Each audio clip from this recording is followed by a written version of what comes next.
বর্ষার এই আসন্ন লগ্নে পরন্ত বিকেল বেলায় একটু ঘুরতে আসা।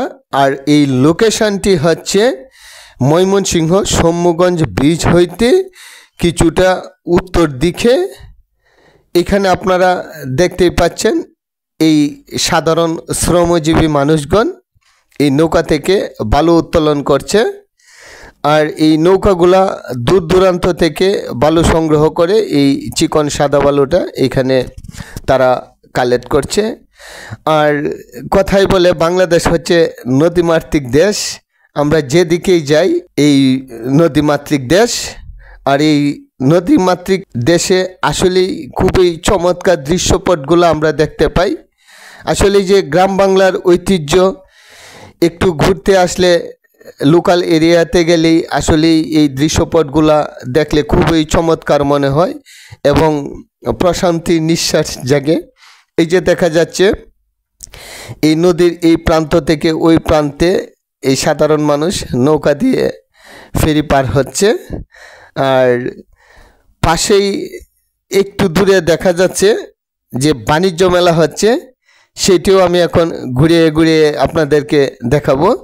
এই যে বাণিজ্য মেলার প্রস্তুতি চলছে, এখানে এটার কার্যক্রমগুলা কিছুদিনের মধ্যেই শুরু হবে। পুরো 1 মাস ব্যাপী বাণিজ্য মেলা হবে। আর এইখানে পুরোটাই এই গেট এবং চতুর্পাশে টিন দ্বারা বেষ্টিত থাকবে, যাতে যেহেতু বর্ষার মৌসুম কোনো সমস্যার সম্মুখীন না হয় বৃষ্টিজনিত কারণে। তো এই গেটটা আসলে খুবই চমৎকার লাগছে।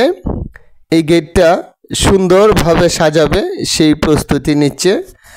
আর আপনারা পাশেই পুরো এরিয়াটাই দেখতে পাচ্ছেন, এটা খুবই দ্রুত গতিতে কাজ চলছে। আর এই যে গেটের যে নকশাগুলা আসলেই দৃশ্যমান, এই দৃশ্যপটগুলা আসলে দেখলে কার না ভালো লাগবে।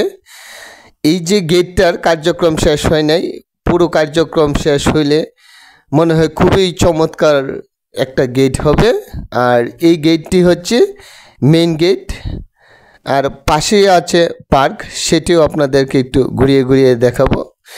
এটি হচ্ছে যে বিকালবেলা মানুষ যখন খুবই উত্তপ্ত গরমে একটু স্বস্তির নিঃশ্বাসে এখানে বেশিরভাগ মানুষই ঘুরতে আসে মুক্ত কোলাহল পরিবেশে। একটু সামনে আমি দেখাচ্ছি, আপনারা লক্ষ্য করেন এই যে এই নদীর পাড়েই এই বসার অবস্থানগুলা রয়েছে এবং এই উপরে খুবই ভালো বসার অবস্থান এবং নিচে কিছু বসার অবস্থান আছে এবং দোকানপাট কিছু আছে। এই যে দেখেন এই আশেপাশে গাছগাছরা, এটি গ্রাম বাংলার ঐতিহ্যের মতোই দেখা যাচ্ছে, যদিও বা ময়মনসিংহ নগরী। তো একটু বসলাম, খুবই হাঁটতে হাঁটতে একটু ক্লান্ত হয়ে গিয়েছি, এখন একটু এখানে বসে স্বস্তির নিঃশ্বাস নিচ্ছি। তো দেখেন আসলে এই দৃশ্যপটগুলো দেখলে খুবই চমৎকার লাগবে। আশা করি ময়মনসিংহ যারা আসবেন নদীর পাশে উপভোগ করুন এবং সেখানে বসে স্বস্তির নিঃশ্বাস নেন। আর ধন্যবাদ সবাইকে, আবার দেখা হবে। Thank you so much, all the very best, hope to see you next, by.